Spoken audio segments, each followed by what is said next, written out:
I'm Gassia Mikaelian. Breaking news we're following right now. British anthropologist Jane Goodall has died.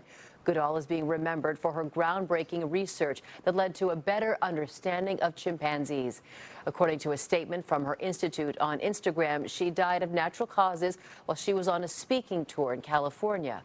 Jane Goodall leaves behind her son Hugo and grandchildren. She was 91 years old. This is day one of a federal government shutdown. Democrats and Republicans in the Senate failed to reach an agreement on the budget hours after it began today. KTVU's Ali Rasmus monitoring how the closure could affect everything from air travel to Alcatraz and Ali, even San Francisco's Fleet Week. Well, post offices, we know, are still open and will remain open during this shutdown. Social security checks will still go out. The open space areas of most national parks will still be accessible to the public, although things like visitor centers, many parking lots, and some restrooms will be closed. So how did we get to a government shutdown? Republicans in the Senate needed 7 Democratic votes to agree to keep the government funded. Democrats said they would do that if Republicans agreed to take away some of the cuts to health care subsidies tied to President Trump's budget bill.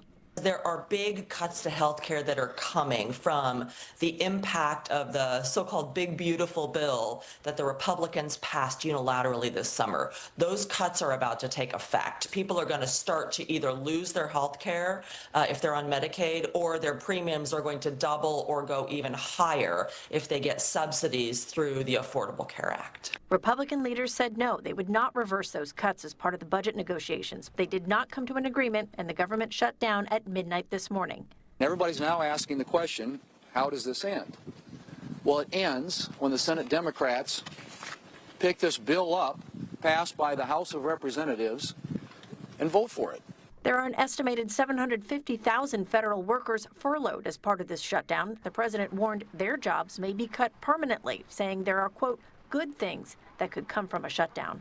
We can do things during the shutdown that are irreversible, that are bad for them and irreversible by them, like cutting vast numbers of people out, cutting things that they like, cutting programs that they like. Workers with the FAA and the TSA are required to come to work during a shutdown, but will have to do so without pay. That could lead to more sick calls and longer security lines at airports across the country. Whether or not the government remains open or reopens is entirely up to them. There's still time for Democrats to pass this clean bipartisan bill that's sitting before them. Republicans passed the largest cut of health care in American history, all to provide a tax benefit to corporations and billionaires. I wish that it was an exaggeration, but it's the truth.